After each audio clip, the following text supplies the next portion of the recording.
हरे कृष्ण। आज हम अध्याय 1 के श्लोक 16 के बारे में बात करेंगे। हम पूरा ये श्लोक आज के जो टाइम है उसके साथ कंपेयर करके जीवन में उसका प्रभाव क्या है वो बताने की पूरी कोशिश करेंगे आपको, तो बने रहिए हमारे साथ। चलिए शुरू करते हैं। राजा युधिष्ठिर ने अनंत विजय नाम का शंख बजाया, नकुल ने सुघोष और सहदेव ने मणिपुष्पक नाम का शंख बजाया। अब आज के समय की सोच में अगर हम इसको डीपली देखें तो यह श्लोक केवल शंख बजाने का विवरण नहीं है, इसमें छिपे हैं गहरे मानव मूल्य, धर्म का स्वरूप और एक संदेश जो आज के जिंदगी में भी उतना ही प्रासंगिक है जितना कुरुक्षेत्र के युद्ध में था। जब कोई योद्धा शंख बजाता है तो वह सिर्फ ध्वनि नहीं निकालता, वह अपने मन के आत्मविश्वास, अपनी सच्चाई और संकल्प को व्यक्त करता है। आज भी जब हम किसी कठिन परिस्थिति का सामना करते हैं तो हमारी शंखनाद होती है, हमारी तैयारी, हमारी सोच, हमारे इरादे। युधिष्ठिर जो धर्मराज है उन्होंने अनंत विजय बजाया, जिसका अर्थ है अविनाशी विजय, यानी उनका विश्वास किसी युद्ध की जीत में नहीं था बल्कि धर्म की स्थायी जीत में था। आज अगर आप किसी सच्चाई, ईमानदारी या नैतिकता के रास्ते पर खड़े हैं और दुनिया आपके खिलाफ है तो याद रखें, अनंत विजय की तरह आपकी जीत शाश्वत हो सकती है, बस आपका मार्ग सच्चा होना चाहिए।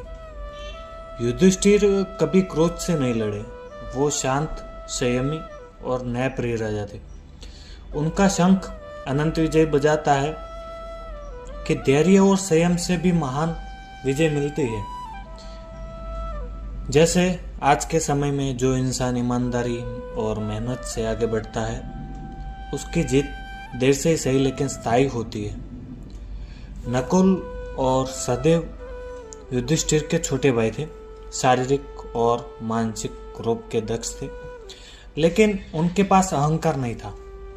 वे अग्रिम पंक्ति में नहीं थे, लेकिन उन्होंने भी अपने शंख बजाए। नकुल के शंख का नाम था सुघोष और सहदेव के शंख का नाम था मणिपुष्पक। इसका मतलब यह है कि हर व्यक्ति की अपनी भूमिका होती है और वह भूमिका चाहे छोटी हो, उसका योगदान पूरे धर्म युद्ध में उतना ही जरूरी है। आज की जिंदगी में जब हम किसी टीम में होते हैं तो हर व्यक्ति जरूरी होता है, चाहे वह सीईओ हो या कोई ग्राउंड लेवल कर्मचारी। अगर सब मिलकर शंखनाद करें यानी एकजुट होकर काम करें तभी विजय संभव है। अब हम बात करते हैं कि कौन सा पात्र का आज के समय में क्या अर्थ था। युधिष्ठिर जो कि सतत जीतते ही रहे हैं, सच्चाई की स्थायी सफलता। नकुल मीठे स्वभाव से भी शक्ति, सहदेव सुंदर विचार और सजगता की जीत। इन तीनों की ध्वनियां मिलकर पांडवों की ओर से धर्म, संयम और सहयोग का संयुक्त संदेश देती है। आज की जिंदगी में क्या सिखाता है श्लोक, उसके बारे में थोड़ी बात करते हैं। अगर आप सच्चे हैं, शांत हैं और न्यायप्रिय हैं तो आपकी जीत स्थायी होती है।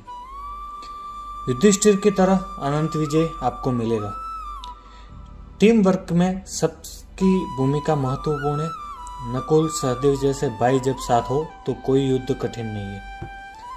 हर व्यक्ति को अपनी ध्वनि यानी योगदान देना चाहिए, चाहे वह जितना भी छोटा हो। धर्म का साथ कभी खाली नहीं जाता। पांडवों की संख्या कम थी लेकिन उनके पास सच्चाई, एकता और श्री कृष्ण थे। इसका निष्कर्ष यही निकल के आता है, अनंत विजय सिर्फ एक शंख नहीं था, वह युधिष्ठिर के जीवन की सोच थी कि धर्म से जुड़ी विजय कभी खत्म नहीं होती।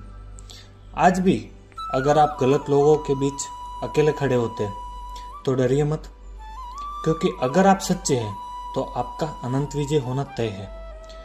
तो दोस्तों, ये थी श्लोक 16 के बारे में बात। आपको कैसा लगा कमेंट में ज़रूर बताइएगा। चैनल को सब्सक्राइब करिए, लाइक करिए और शेयर करिए। जितने आज के टाइम में यूट्यूब चैनल है, आपको पूरा भगवत गीता का सार एक साथ मतलब बता रहे हैं लोग। हम ये कोशिश कर रहे हैं कि जो भगवत गीता के 700 श्लोक थे उनको डीपली समझाया जाए और उसको आज के टाइम के साथ मैच करके समझाया जाए। तो यही हमारी कोशिश है। बस आप लोगों का सपोर्ट बना रहे, तभी हम ये मोटिवेशन मिलता रहेगा हमको। बाकी मिलते हैं अगले श्लोक में, 70वें श्लोक में। तब तक के लिए जय श्री कृष्ण।